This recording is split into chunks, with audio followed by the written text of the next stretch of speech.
Hey guys, welcome back to another video. Today we have a 42-inch Tatung ceiling fan in antique brass.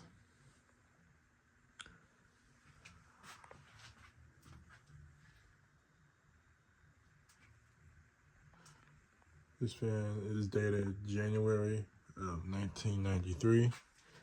See if I can find a date sticker up here. Yeah, there it is. January of 1993. This fan just came with the motor. So no mounting bracket, no blades, or no switch cap, so that's why that one's white. Got this fan for $6 on my local Goodwill. Have installed down here in my basement in my guitar area, pretty much. There used to be like a light here. I replaced that with this. Without further ado, let's turn this fan on low. It's very buzzy. Well, I hung this fan on a test rig. It was buzzy like this, so can't really change that now. I got some new capacitors on the way so I can lower the speed for this fan. If this is low spin, I want to go like just a little bit slower. I think the capacitor values in this fan are 3.75, 3.5 maybe microfarads. It's giving out a nice breeze though, I can tell you that.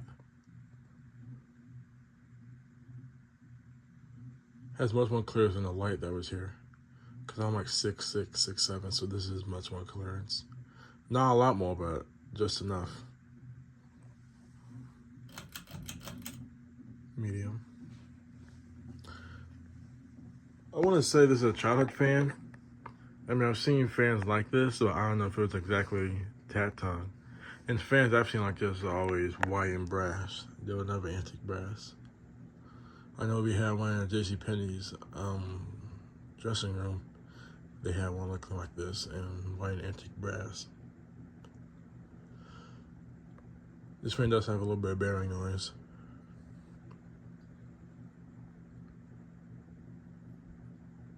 This fan is in a recent video that I'll be uploading before this one.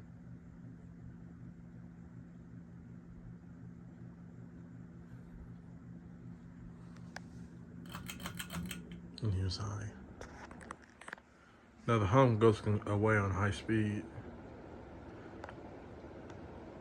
And this fan is surprisingly a pretty decent air mover. Just moving some of my guitars on the wall, so.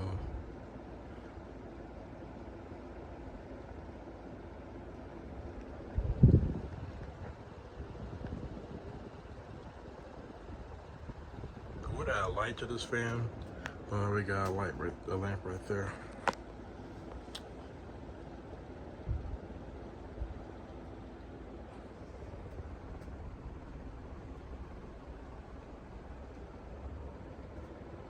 Yeah, so the only reason I put this fan in here because my mom gave me this corner of the basement so I can display all my my guitars.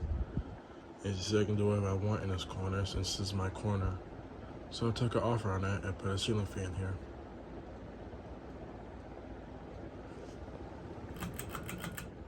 And spin down. This is on constant power too. So the only way to turn this whole fan off is to shut it off by the breaker.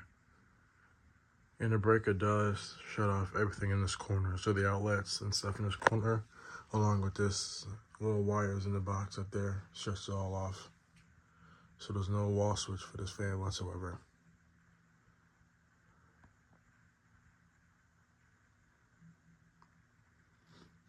It's been down surprisingly a pretty long time, despite the bearing noise.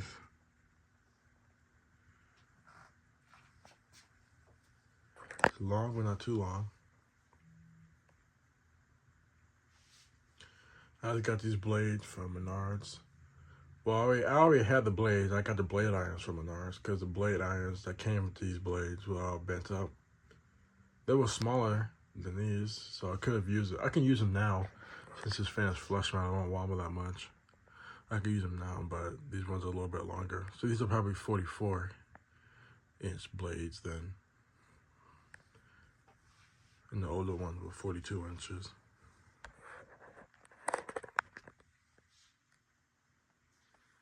I only got this fan because it was the only fan on my Goodwill, and I decided to get it for $6. Wasn't a bad deal. I do love GE vent fans, and of course this one is GE vent. And it's just like a small little fan, so I can put it anywhere, like now. I tried to put my SMC here, but of course the Downrod was too long. Now if they made the SMC flush mount, I could put it down here since it's 3 blades. And it's 36 inches.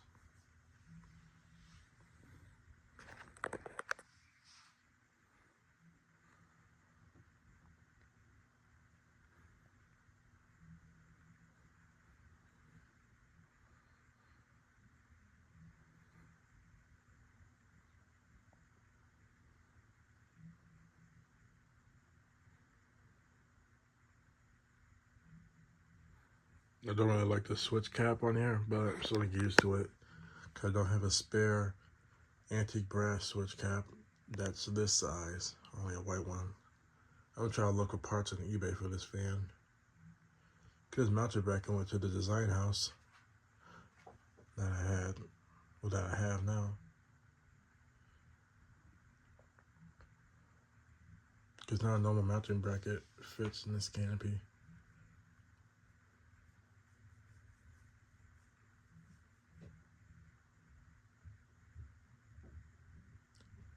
All right, thanks for watching.